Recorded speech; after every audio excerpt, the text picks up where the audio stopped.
আজ আন্তর্জাতিক দুর্নীতি প্রতিরোধ দিবস। দুর্নীতির বিরুদ্ধে তরুণের ঐক্য গড়বে আগামী শুদ্ধতা। এই প্রতিপাদ্যকে সামনে রেখে জেলা জুড়ে নানা কর্মসূচির মাধ্যমে উদযাপিত হয়েছে দিনটি। দিবসের শুরুতে জেলা প্রশাসনের উদ্যোগে জাতীয় সঙ্গীতের মাধ্যমে উদ্বোধন করা হয়।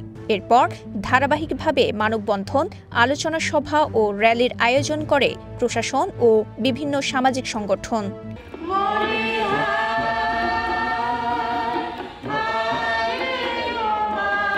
কক্সবাজারে দিনটি ঘিরে ছিল আয়োজন। বক্তারা বলেন, দেশকে এগিয়ে নিতে দুর্নীতি দমনে স্বচ্ছতা, জবাবদিহিতার পাশাপাশি পরিবার থেকেই নৈতিক শিক্ষা গড়ে তোলার বিকল্প নেই।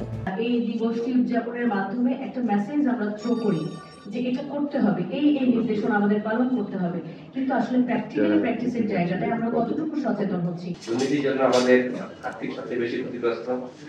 আমি যে প্রিভিয়াস কিছু রেকর্ড দেখি যে গত 16 বছরে ওয়ার্ল্ড ব্যাংকের একটা দেশের গ্লোবালি করবে নিয়ে গত 16 বছরে এই দেশ থেকে 17,76,000 কোটি টাকা পাচার হয়ে গেছে। পার্বত্য জেলা খাগড়াছড়ির আলোচনা সভায় অতিথিরা আরো বলেন, সুন্দর ও সমৃদ্ধ বাংলাদেশ গড়তে দুর্নীতি প্রতিরোধ আজ সময়ের দাবি।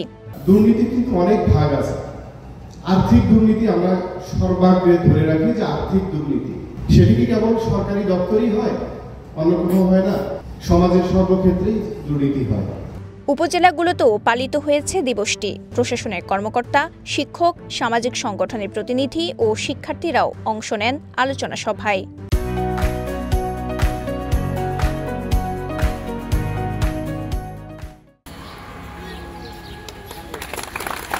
মহালছড়ি উপজেলা নির্বাহী অফিসার মোহাম্মদ আবু রায়হান বলেন, দুর্নীতি প্রতিরোধে ধর্মীয় ও সামাজিক মূল্যবোধকে শক্তিশালী করার গুরুত্ব অপরিহার্য।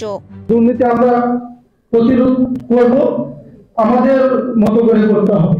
আমরা বিশ্বের যদি দেখে থাকি, আমাদের ভালো ভালো দেশ কথা যদি বলি, দেখবেন যে সেই দেশগুলোতেও কিন্তু দুর্নীতি আছে। এদিকে রামতে নানা কর্মসূচির মধ্য দিয়ে শুরু হয় দিবসটি। দুর্নীতি প্রচেষ্টা ও প্ররোচনা থেকে বিরত থাকার আহ্বান জানান অতিথিরা। উপলব্ধিতে আসা প্রয়োজন, আমাদের আত্মসমালোচনায় আসা প্রয়োজন, টেবিলের এপাশের দুর্নীতি যেমন বন্ধ করা প্রয়োজন, ওপাশকেও একই সাথে সচেতন করা প্রয়োজন। আপনি আজকে একটি অফিসে দুর্নীতি করছেন, ফলে আপনি হয়তো এখান থেকে লাভবান হয়ে চলে যাচ্ছেন, কিন্তু অন্য একটি অফিসে গিয়ে আপনি অপর কারো দুর্নীতির কারণে ক্ষতিগ্রস্ত হবেন। দুর্নীতি প্রতিরোধে শিক্ষার্থী থেকে শুরু করে সমাজের প্রতিটি স্তরে জনসচেতনতা বাড়াতে ঐক্যবদ্ধভাবে কাজ করার আহ্বান জানান আনোয়ারা উপজেলা নির্বাহী অফিসার তামিন আক্তার। বিভিন্ন মব ভায়োলেন্স হচ্ছে, কথা দিয়ে মানুষকে বায়াসড করা, কথা দিয়ে মানুষকে প্রভাবিত করা, এবং এটার পরে একটা বিরাট একটা কেওয়াস তৈরি হয়ে যাওয়া, এটা আমি মনে করি আরো সব থেকে বেশি বড় দুর্নীতি। 2003 সাল থেকে প্রতি বছরের মতো এবারও 9 ডিসেম্বর বিশ্বব্যাপী পালিত হয়েছে আন্তর্জাতিক দুর্নীতি প্রতিরোধ দিবস। তরুণের হাত ধরে দুর্নীতিমুক্ত বাংলাদেশ গড়ার লক্ষ্যে সারা দেশে বিভিন্ন স্তরের মানুষের অংশগ্রহণে পালিত হয় দিবসটি।